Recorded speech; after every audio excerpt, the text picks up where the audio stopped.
27 फरवरी 2025 को बिजनौर के रहने वाले वेद प्रकाश शर्मा के मोबाइल पर एक कॉल आता है। कॉल भले अनजान नंबर से आया था, लेकिन कॉल करने वाला व्यक्ति बिल्कुल भी अनजान नहीं लग रहा था। सामने से वो व्यक्ति वेद प्रकाश शर्मा को कहता है, देखो तुम अपनी बेटी की शादी मुझसे करवाओ, वरना इसका अंजाम बहुत बुरा होगा। वेद प्रकाश शर्मा उस व्यक्ति से कहते हैं, देखो तुम अब मुझे और मेरी बेटी को परेशान करना बंद कर दो, क्योंकि मेरी बेटी की शादी तय हो चुकी है और अब उसकी शादी होने वाली है। और अगर तुम अभी मुझे और मेरी बेटी को परेशान करोगे तो मैं पुलिस में कंप्लेंट करूंगा और तुम्हें जेल भिजवा दूंगा। सामने से वो व्यक्ति कहता है, देखो तुम मुझे जेल में भिजवाओ या कुछ भी करो जो तुमसे बनता है, अगर तुम मेरी बात नहीं मानोगे तो मैं जेल से निकलने के बाद तुम्हारी बेटी को मार दूंगा। अब ये जो बातें थी, ये बातें गांव के पंचायत में पहुंचती है। पंचायत में दोनों परिवारों का सुलह करवा दिया जाता है और उस लड़के के परिवार की तरफ से वेद प्रकाश शर्मा के परिवार को ये आश्वासन दिया जाता है कि अब भविष्य में इस तरीके की कोई भी घटना नहीं घटेगी। इसी बीच वेद प्रकाश शर्मा, उनकी बड़ी बेटी और उनकी छोटी बेटी बाजार जा रहे होते हैं और सामान की खरीदारी वगैरह करने। तभी वो लड़का जिसने वेद प्रकाश शर्मा को कॉल करके धमकी दी थी, वो पीछे से बाइक से आता है और वेद प्रकाश शर्मा की बड़ी बेटी के सर में बंदूक सटा करके गोली मार देता है। अब जैसे ही उस लड़की को गोली लगती है, तुरंत वो सड़क पर गिर जाती है और तुरंत ही उसकी मौत हो जाती है। वो लड़का वहाँ से बंदूक लहराते हुए निकल जाता है और जैसे ही पूरी घटना की जानकारी गाँव वालों को होती है, लोग उस घटनास्थल की तरफ दौड़ना शुरू कर देते हैं। लोग जब वहाँ पहुँचते हैं तब तक उस लड़की की मौत हो चुकी थी। लोगों के मन में बहुत सारे ऐसे सवाल थे कि आखिर क्यों एक गांव के लड़के ने ही गांव की एक लड़की को मौत के घाट उतार दिया है। ऐसे बहुत सारे सवाल थे जो वेद प्रकाश शर्मा के उनकी छोटी बेटी के मन में चल रहे थे और आज इन सवालों का जवाब इस कहानी के माध्यम से हम लोग जानने की कोशिश करेंगे। नमस्कार, मैं सत्या सिंह और आप देख रहे हैं द बुड़बक मंच। दरअसल आज की जो ये पूरी सच्ची घटना है, ये घटना है उत्तर प्रदेश के बिजनौर जिले की। बिजनौर जिला मुख्यालय से लगभग 27 किलोमीटर की दूरी पर एक थाना लगता है, कोतवाली देहात। उस थाना के अंतर्गत एक गांव आता है करौंधा चौधर। यहाँ के रहने वाले वेद प्रकाश शर्मा बताया जाता है कि ये नगीना कोर्ट में पेशे से वकील हैं और उनकी बड़ी बेटी भावना शर्मा का लगभग 26 अप्रैल को तिलक था और 1 मई को उसकी बारात आने वाली थी। और भावना शर्मा, जिसे प्यार से घर में निशु शर्मा भी कहा जाता है, और वो फिलहाल में बीएड की पढ़ाई कर रही थी। तो भावना शर्मा का 26 अप्रैल को तिलक था। परिवार में शादी का पूरा माहौल बना हुआ था, नाते रिश्तेदार जुट चुके थे, टेंट वालों को ऑर्डर दिया जा चुका था, हलवाई वालों को ऑर्डर दिया जा चुका था और सभी अपने अपने चीज़ों में लगे हुए थे। इसी बीच भावना को लहंगा लेने के लिए बाजार जाना था, तो वो अपने पापा से कहती है 20 अप्रैल को कि पापा लहंगा लेने चलना है। पापा भी कहते हैं ठीक है। तो भावना और छोटी बेटी आकांक्षा और वेद प्रकाश शर्मा ये तीनों तैयार हो जाते हैं। लगभग 9:30 का समय हो रहा था सुबह का।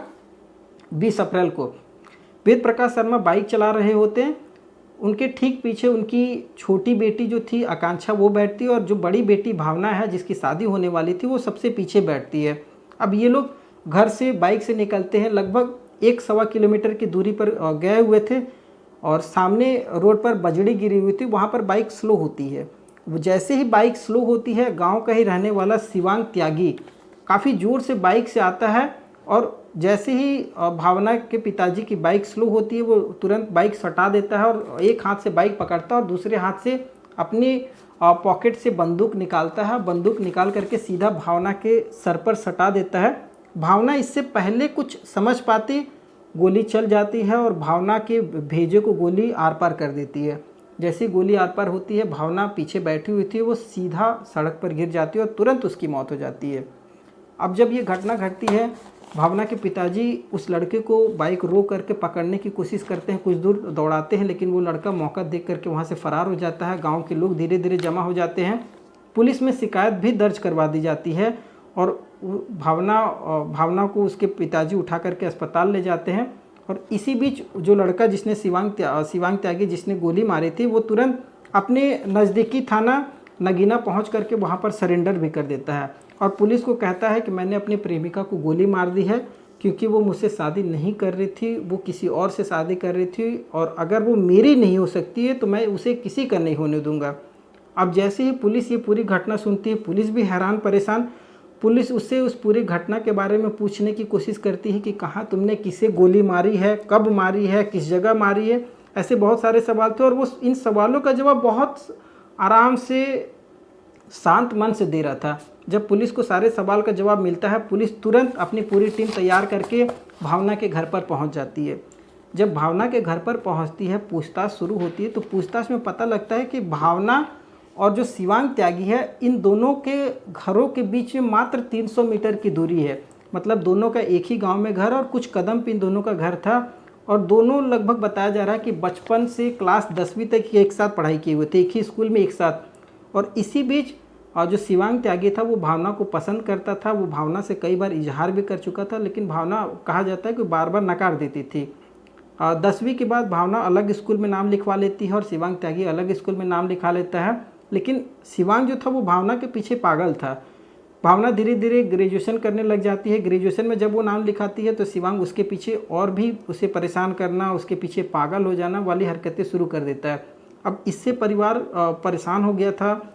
जो वेद प्रकाश शर्मा का पूरा परिवार परेशान हो जाता है। वो लास्ट में भावना को डिस्टेंस लर्निंग के लिए अलग से नाम लिखवा देता है। बीएड वगैरह कर रही थी, लेकिन शिवांग त्यागी जो था वो पीछा करना नहीं छोड़ता है।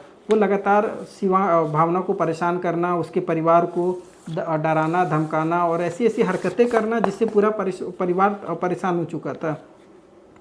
पुलिस की पूछताछ में बहुत सारी चीज़ें निकल करके आती है। बताया ये भी जा रहा है कि शिवांग त्यागी जो है इस पूरी घटना को अंजाम देने के लिए बहुत प्लानिंग तरीके से इस पूरी घटना को अंजाम दिया है, बहुत सातिराना अंदाज में। उसने सबसे पहले भावना के घर के आगे एक खाली जगह पड़ी हुई थी, वहाँ अपने दोस्तों के साथ एक वॉलीबॉल का नेट लगवाया और अपने दोस्तों को वहाँ पर हर दिन एक कहा जाए रेकी करने के लिए रखता था कि भावना के घर में क्या हो रहा है क्या नहीं हो रहा। उसके दोस्त वहाँ भावना के घर के आगे वॉलीबॉल खेलते और भावना के घर की पल पल की खबर शिवांग त्यागी को मिलती रहती थी कि अब भावना के घर में क्या हो रहा, कौन आया कौन गया, ये सब सारी चीज़ें शिवांग त्यागी को मिलती थी। इसी बीच 20 अप्रैल को जब भावना अपनी बड़ी बहन और पिताजी के साथ तैयार होकर के बाजार जा रही थी, तो उसके दोस्त जो वॉलीबॉल वहाँ खेल रहे थे वो तुरंत शिवांग त्यागी को इस पूरी घटना की जानकारी दे देते हैं। और शिवांग त्यागी जो था इस घटना से पहले पूरी तैयारी कर चुका था। गांव वाले बता रहे कि वो एक कट्टा लेकर के आया था और कुछ दिनों से गांव में लेकर के उस कट्टे को घूम रहा था। कोई भी पूछता तो कहता कि एक कुछ बड़ा होने वाला है, जब बड़ा होगा तो तुम लोगों को पता लगेगा। गांव वाले ये भी कहते हैं कि उस कट्टे को लेकर के गांव का ही पास में नहर है, नहर पे जा करके सटीक निशानेबाजी की तैयारी करता, कोई चीज़ रख देता और इस पर निशाना लगाने की कोशिश वो बार बार करता था। और इस प्लानिंग के तहत जब उसके दोस्त बता देते हैं कि अब भावना बाजार जा रही है अपने पापा के साथ, तो वो सीधे उसी रास्ते पर आता और बंदूक से गोली मार देता है भावना को। जब ये सारी चीज़ें निकल करके सामने आती हैं तो इसी बीच पुलिस जो थी वो शिवांग त्यागी के घर पर पहुंच जाती है। शिवांग त्यागी के घर पर जाती है पुलिस तो पता लगता है कि शिवांग त्यागी जो सुशील त्यागी का बेटा है और सुशील त्यागी पेशे से किसान है, जिनका लगभग गाँव में ही 5-7-8 बीघा की ज़मीन है। और शिवांग त्यागी के बारे में जानकारी इकट्ठा करने की कोशिश की जाती तो पता लगता है कि ये लगभग 12वीं तक पढ़ा है और माँ बाप का इकलौता बेटा है।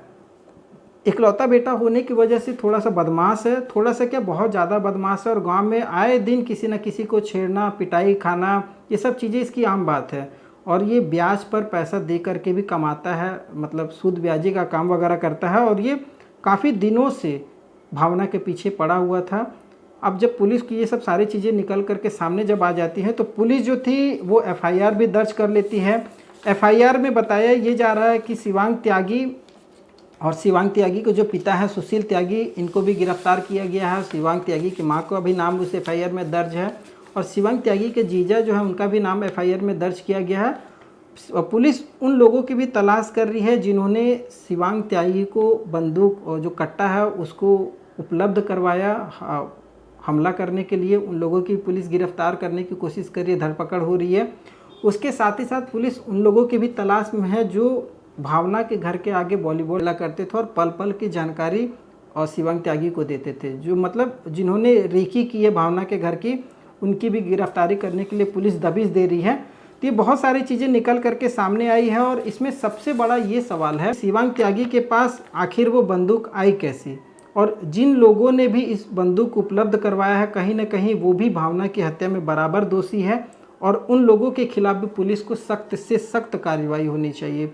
और भावना के भाई वगैरह के भी मांग है कि भावना के कातिल को फांसी पर लटकाया जाना चाहिए। खैर पुलिस की कार्रवाई है, देखना है कब तक होती है। जिस तरीके से सरकार कहती है कि अगर किसी लड़की को परेशान करोगे या छेड़ोगे तो अगले चौराहे पर गोली मार दी जाएगी। देखना है पुलिस की क्या कार्रवाई होती है और क्या सज़ा उस शिवांग त्यागी को पुलिस दिलवाती है, ये तो भविष्य की बातें हैं।